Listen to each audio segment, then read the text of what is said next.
भारतीय परंपराয় সকালবেলা উঠেই প্রারম্ভে গুরু বৈষ্ণব ভগবানের স্মরণ করো। প্রভাত কালে উঠে আগে নিজের ইষ্টদেব শ্রী গুরু বৈষ্ণব এদের বন্দনা করো।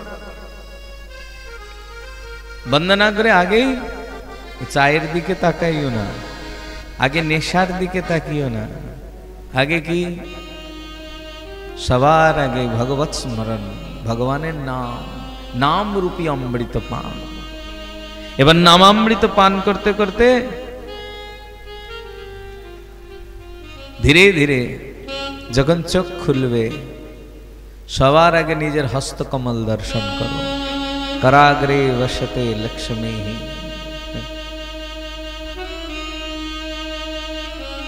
करो मध्ये सरस्वती, करो मूले तु गोविंद, प्रभाते कर दर्शनम। निजेर हस्तकमलेर मध्य साक्षात लक्ष्मी सरस्वती सह भगवान के दर्शन करो।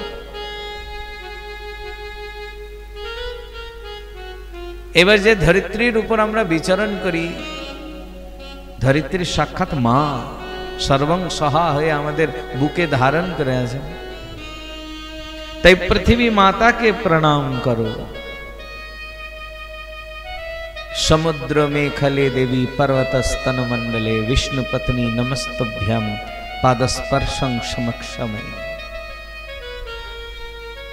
पृथ्वी माता के प्रणाम करे बाहरे आसो, एसे गृहांगने सर्वप्रथम तुलसी देवी के दर्शन करो।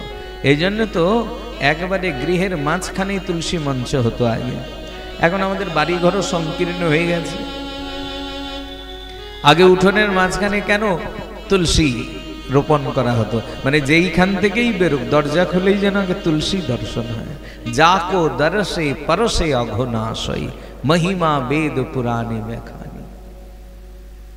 तुलसी आमादेर सनातन हिंदू संस्कृतिते साक्षात भगवत स्वरूपा।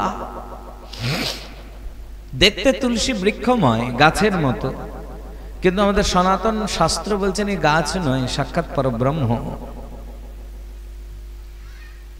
तुलसी साक्षात परब्रह्म स्वरूप बोलेई तो शेष पर्यन्त आमादेर तुलसी तले शायित करानो हय।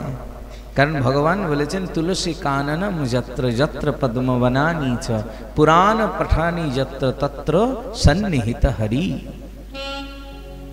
भगवान विश्व ब्रह्मांडेर कोথাও ना थाकले तुलसी कानने भगवान विराजमान थाकेन। तो तुलसीर मध्य साक्षात भगवत दर्शन करो। कत सुंदर विधि। এটা কখনো আমাদের শৌচ বিধি আদি সবকিছু দেখবে এর কত সুচারু ভাবে দন্ত ধাবন করবে, মানে দাঁত ব্রাশ করবে তারও বিধি আছে। কিভাবে করবে তারও বিধি শাস্ত্র দিয়েছেন। দন্ত কাষ্ঠ সংগ্রহ করবে, কোন গাছের কাঠ নেওয়া যাবে, কোন গাছের কাঠ নেওয়া যাবে না, সব বলা আছে শাস্ত্রে। কোন কোন দিবসে দন্ত ধাবন নিষেধ করেছেন, বিশেষত ব্রত দিবস আদিতে তার পূর্ব রাত্রে সুন্দর করে দন্ত ধাবন করবে। আর দন্ত ধাবন নিষেধ যেই দিনগুলিতে আছে সেই দিন অন্তত 12 বার উত্তম রূপে কুলকুচি করে নিতে বলেছে। মানে শাস্ত্র সায়েন্সের বাইরে নয়।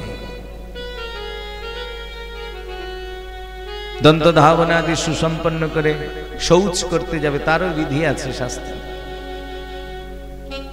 শৌচ করবার বিধি অনুসার শৌচ করো। আমরা তো আজকাল শৌচ বিধিটাই ভালো করে জানি না।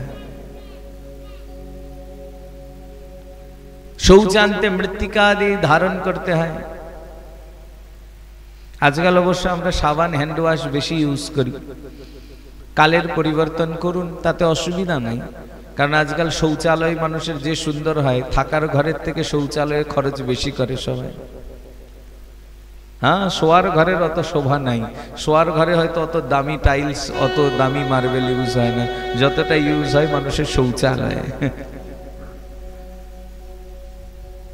তো এবার ওই রকম সুন্দর ভিআইপি শৌচালয়, সেখানে তো মাটি নিয়ে গেলে মাটি মাটি হয়ে যাবে, ফের অশালীন দেখাবে। তো যার জন্য আর কি করা যাবে, হ্যান্ড ওয়াশই ভরসা। तो हैंड वाश यूज करुन, साबान यूज करुन, किन्तु विधि अनुसार करुन। যেরকম শাস্ত্র বিধি দিয়েছেন সেইভাবে ব্যবহার করুন। করে শৌচ সুসম্পন্ন করুন। কারণ আপনি শৌচান্তে যদি বিধি অনুসার যথাযথভাবে সেটার প্রয়োগ না করেন, তাহলে জানবেন শরীরের শুদ্ধিকরণ সম্পূর্ণ হলো না, শুধু স্নান করলে তখন হবে না। ওই শৌচ বিধি অনুসারে হ্যান্ড ওয়াশ, সাবান বা মৃত্তিকা যতবার যেই যেই অঙ্গে ব্যবহারের কথা বলা হয়েছে, সেই অঙ্গগুলিতে ততবার করেই সেগুলি ব্যবহার করলে তবেই আপনার শৌচ সম্পন্ন হবে, তারপর স্নান করুন। আজকে নতুন করে সাবান হাতে ঘষা শেখাচ্ছে স্বাস্থ্য দপ্তর, এগুলি আমাদের ঋষিরা অনেক আগে শিখিয়েছে কোথায় কোথায় কি করতে হবে। আমরা শাস্ত্র দেখি নাই, তার জন্য আমরা এইরকম হয়ে আছি। এবার স্নান করুন প্রেম সে। ঘরেই স্নান করেছেন, নিজের চাপকলে বসে থেকে স্নান করেছেন, কিন্তু ভাব হোক এমন যেন আপনি দিব্য কোনো তীর্থে স্নান করেছেন। তাই স্নানকালে তীর্থ সমূহকে স্মরণ করুন। গঙ্গে চ যমুনে চৈব গোদাবরী সরস্বতী নর্মদে সিন্ধু কাবেরী জলস্মিন সন্নিধিং কুরু। আরো আরো পবিত্র পবিত্র তীর্থ সমূহকে আবাহন করুন, ডাকুন, তাদের নাম উচ্চারণ করতে করতে স্নান করুন। ভাব এই হোক আমি যেন সেই পবিত্র তীর্থ সমূহে, সেই তীর্থ সলিলেই অবগাহন করছি। এই যে স্মৃতি, এই স্মৃতি আমাদের সেই ভাব প্রদান করে। শাস্ত্র বলছেন গঙ্গার মহিমা তো এমন, হাজার যোজন দূরে থেকেও যদি কেউ একবার গঙ্গে শব্দটা উচ্চারণ করেন, তৎক্ষণাৎ মা গঙ্গার কৃপায়, তার পতিত পাবনী স্বরূপের ছায়ায় তিনি তৎক্ষণাৎ পবিত্র হয়ে যান। হ্যাঁ, এর জন্য স্নানকালে গঙ্গা আদি তীর্থকে স্মরণ মাত্রে আমরা পবিত্র হয়ে যাই। তো তাদের স্মরণ হোক। এবার স্নান অন্তে যাদের পিতামাতা ইহ জগতে নাই, অন্তত এই শরীরের প্রতি পিতামাতার ঋণ আছে, তারা পিতামাতার উদ্দেশ্যে তৎক্ষণাৎ তর্পণ আদি সুসম্পন্ন করুন, তাদের তৃপ্তি বিধান করুন। আর যাদের পিতামাতা স্বদেহে আছে, স্নানান্তে এসে সর্বাঙ্গে পিতৃমাতৃ চরণ বন্দনা করুন, তারপর শ্রী গুরুদেবের চরণ বন্দনা করুন। এই নিত্য কর্ম। প্রত্যেক দিন পিতৃ প্রণাম, মাতৃ প্রণাম আমাদের অবশ্য কর্তব্য। কারণ পিতামাতা আমাদের জীবনের সাক্ষাৎ ঈশ্বর, ঈশ্বরী। ভগবান মনু বলছেন মাতরম পিতরম চৈব প্রত্যক্ষ দেবতাম। সংসারে পিতামাতা হলেন সাক্ষাৎ দেবতা। যারা ইহ জগতে পিতামাতার সেবা বিমুখ হয়ে যান, তাদের প্রতি ভগবানের কৃপা হয় না। পিতরি প্রীতিমাপন্য প্রিয়ন্তে সর্বদেবতা। পিতামাতার সন্তুষ্টি হলে তবেই তার উপর সমগ্র দেবতার সন্তুষ্টি হয়। এই জন্য পিতামাতাকে প্রণাম করুন।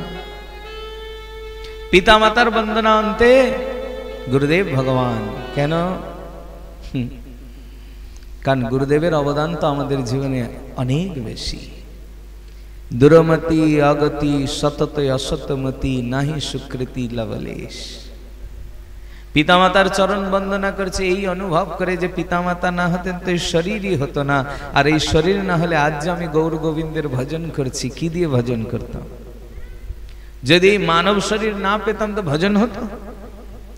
তো মানব শরীর দিয়েছে কে? পিতামাতা। এর জন্য পিতামাতার চরণ বন্দনা করেন। এবার গুরুদেব বলে যদি গুরুদেব না হতেন তাহলে এই মানব শরীরটা ভগবত ভজনের যোগ্যই হতো না।